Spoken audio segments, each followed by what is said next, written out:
I grew up riding motocross, and because of that, I always used to look at woods riders and think, dang, look how crappy their body position is, or laugh as they tried and failed to hit jumps on the motocross track.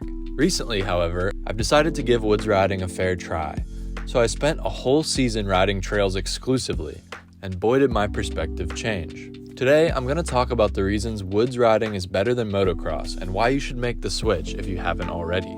But before we get into all that, if you'd like to help me continue making videos like this one, consider joining Soup Crew. You'll get a free Soup Moto sticker when you join, gain access to bonus videos, and see my regular videos before they go public.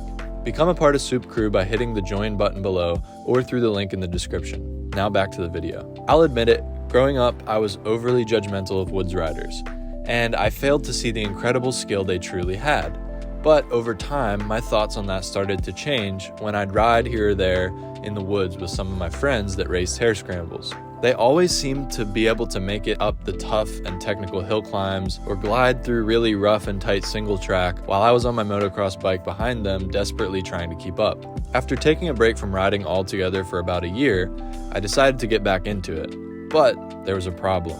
The track that I normally ride was completely grown up with weeds so tall you could barely see the sun. So, me and my buddy said, scratch that, and we hit the woods. Little did I know this ride would be the beginning to an entire season of woods riding. As some of you may know, I ended up getting the CRF 250F, Honda's beginner trail bike, to teach my girlfriend how to ride. But oddly, I ended up having so much more fun on that bike than I did on my motocross bikes. It just performed way better in the woods because of its smooth power delivery. And because of that, I spent so much time riding trails in the woods this past year, and I even completed my first hare scramble race on that underpowered little beginner trail bike. And I'm happy to say I am in fact a convert. So here are the reasons I think woods riding shines in comparison to motocross. It all starts out with precise throttle and clutch control. These are essential skills that you need to have in the woods that you don't necessarily need to have on a motocross track. Since motocross tracks are much wider, a lot more fast and flowy than a lot of trails in the woods, and the ground is usually manicured, although obviously motocross tracks get pretty rough and that sort of thing. What I've found actually is that the more I ride in the woods, when I go back to a motocross track, my throttle control and my clutch control has gotten that much better. So if anything, woods riding has immensely helped my riding on the motocross track in that regard. If you look at anyone on Instagram that does hard enduro and that sort of thing, you'll notice that their throttle control and their clutch control is so precise. And if you've ever seen trials riding, it kind of comes from that. At least to my eyes, it looks like it's similar techniques and that sort of thing. And their control on these bikes is so precise. They're able to do just the most incredible things. That leads me to my next point. Woods riding has endless amounts of obstacles compared to motocross. And it's so interesting because there are roots and rocks and hill climbs and ruts and mud holes, off camber with all of that stuff on it. And then you have like drop-offs and trees, all these things that, you know, some of them might be on a motocross track, but most of this stuff is completely unique to woods riding or off-road riding, we'll call it, because I guess not all off-road riding takes place in the woods. You also have like desert riding and that sort of thing. And these all require very technical skills. There's also multiple disciplines to woods riding or outdoor riding. You have hare scramble racing, you have GNCC, you have enduro, which I still am not even going to pretend to understand, because every time someone tries to explain to me the rules of an enduro event, I am so confused with the checkpoints you have to make it to, but you can't make it too early or you'll be penalized, and there's a schedule you got to write down, and you know, they have these like rolls that they can look through on their handlebars, and they twist the thing, and it's like you're doing like rally. I don't understand it, but anyway, so if someone wants to explain enduro to me down in the comments, I would love that. And then you have hard enduro, which is just so incredible to watch. Anytime I see videos of hard enduro riders online, I just am enamored by how precise and amazing their technique is on a dirt bike. They can do things that sometimes I couldn't have even imagined that this was a thing. I think it was Johnny Walker that just posted a video on Instagram recently of him doing some really technical hill climb, crawling up of like a waterfall, like an active waterfall. It's just incredible. Like these people, I mean, obviously these are at the top of the sport, and if you're just doing woods riding casually, like, you don't have to do any of this stuff. And if you don't have precise throttle and clutch control, it's fine. Like, there's obviously beginner trails that you can start out with, but at the height of the sport, it's just so incredible. Oh, I forgot to mention enduro cross as well, which is like supercross, but add in all the obstacles you'd face in a hard enduro or an enduro. It's just mind-boggling how many multiple disciplines and endless obstacles there are packed into off-road riding, or woods riding as I call it. The other thing that I really like about off-road riding and woods riding is that two-strokes are, I don't know, I would call it a priority in this sport. So in motocross, four-stroke motorcycles have kind of taken over. Now, there has been a sort of resurgence of two-stroke technology in motocross, but none of the top pros are actually riding two-stroke bikes. Some of them are, I guess, as sort of like a promotional branding thing to kind of build their own brand, but the ones that are actually trying to be competitive in the class are not riding two strokes in motocross. Whereas in off-road riding and woods riding, two strokes are still alive and well, and there's a lot of benefits to riding two strokes, I think, as compared to four strokes in off-road riding, which is really cool to see because it keeps the two-stroke motorcycle community and like development and engineering and all that stuff alive. And we're continuing to get new technology, which just keeps evolving. I remember when I first heard that KTM was doing the fuel-injected two-stroke, and it was just like, blew my mind. I was like so excited to see these bikes. I've still never gotten the chance to ride one, which I would really like to do, but it's just so cool to see that that two-stroke technology is continuing. And I think it's largely because of the off-road side of things. The motocross side, like I said, there is a small resurgency coming back, but it's really not driven by the top of the sport. Whereas in off-road riding, it seems like most people are on two strokes. Now, I'm sure between those multiple disciplines, there's benefits to, riding four strokes as well. I'm not going to say, one bike is good for everything, but it's just cool to see, I think, more, if not equal amounts of dedication put into developing the technology of both two strokes and four strokes in off-road riding, which is really cool to see. Another thing that I think is interesting is I went and I raced my first ever hare scramble this past year, and it was pretty interesting. I was racing on the underpowered little trail bike, the CRF 250F, and I had so much fun. Regardless of what bike I was on, it didn't matter. I was racing a hare scramble, and my only goal was to finish the race. I posted a video about that. You can check that out as well if you want to learn more about how that went. But the coolest part about off-road racing and off-road riding is at an amateur level, you get that endurance factor.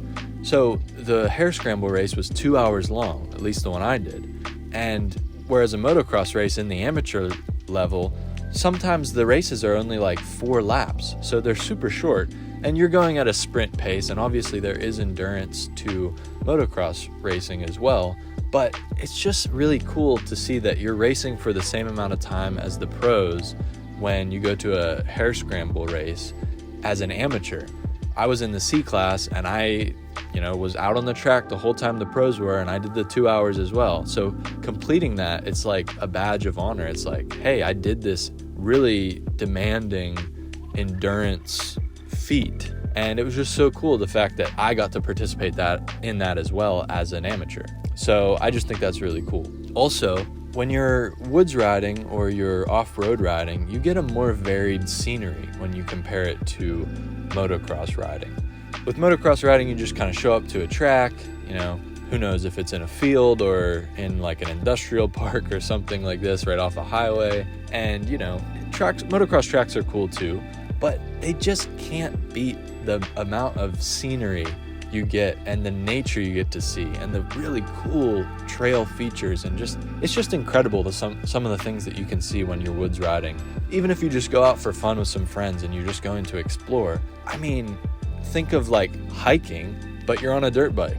You can have a super chill, relaxed nature ride, or you can be super fast-paced and shredding through the woods, and you get a variety doing either one of those things. And it's just so awesome to be able to go out into nature and be in the middle of the woods or in the middle of the desert or wherever you are exploring and finding cool trails and being creative. And honestly, I think there's a ton of creativity that goes into building trails and riding dirt bikes in the woods and in the off-road environment. And I don't know, it's so like stimulating for the mind, and it's such an enjoyable activity. I just think the amount of varied scenery you get with off-road riding, motocross riding, it cannot match it. It just can't. And kind of adding on to that, the amount of trails that are available to off-road riders, when you compare it to motocross tracks, it just makes off-road riding so much more accessible than motocross riding. With motocross riding, you buy the really expensive bike, and then you have to pay to show up to a track, and you might have to have a trailer and a truck to haul the bike, and there's a fee when you get to the track, and it's kind of expensive. And also, there might not be a place to ride, like a track available within an hour, 2 hours of where you live. Whereas if you're riding off-road, there's trails all over the place. If you live in a rural area, most likely you have trails on your property, or you know a neighbor that might have trails on their property, or someone you ride with has trails that, they have. Sometimes there's, despite the legality of it, there's places like that are owned by mining companies that they don't really police much, and there's people that make trails that are not necessarily public, but they don't police or trespass anyone for riding there, so you can find those. And sometimes there's public land that they actually allow trail riding on and that sort of thing. So the abundance of places to ride just makes off-road riding so much more accessible than motocross riding.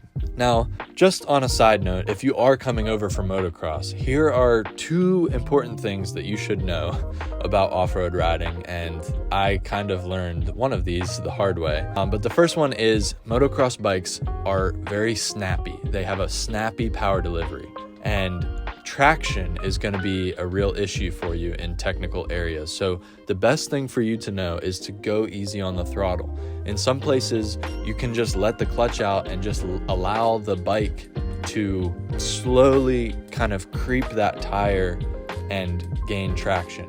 Now, obviously on the high speed sections and that sort of thing, it's going to be more similar to motocross. But in the technical areas, if you're stuck somewhere, or you're trying to get up a kind of creepy, crawly, technical hill climb or something like that, the traction of your motocross bike is really not going to be a friend to you, because on MX bikes, they're going to break the wheel loose and spin that back wheel a lot, versus with woods bikes, they're more designed to kind of grab traction slowly and just roll that back wheel so the tire hooks up and doesn't just spin.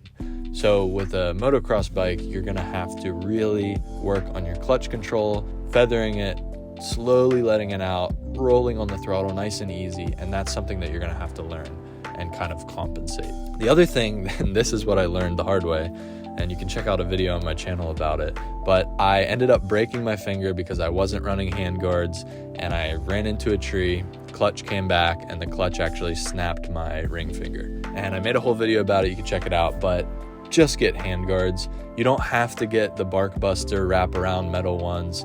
If you just want to get the flag ones, the plastic ones, at least you'll have something to kind of deflect the trees. I know plenty of people that ride really tight technical stuff in the trees and they just run flag handguards, but something is better than nothing. So please, please, please just get yourself a set of like the plastic flag handguards at the very least. I've never run the full wraparound handguards either, but I will tell you one thing, if I'm riding in the woods, I'm going to do my very best to try to never ride again in the woods without handguards on my bike, because I do not want to experience another broken finger like that, at least if it can be somewhat prevented. So that's something to take into account. Now, here's the thing. I don't actually think that one discipline is better than the other. The point of this video is to highlight the differences between motocross and woods riding, and some reasons that make woods riding really shine in comparison. These are all things that I loved finding out for myself this past year, as I gave woods riding the honest try it deserved. And so I urge all you motocross riders out there to give it a try as well if you're still holding out. You just may find out that you really enjoy it. Thanks for watching to the end. I'd love to hear your thoughts in the comments below. That's all for now. Soup out.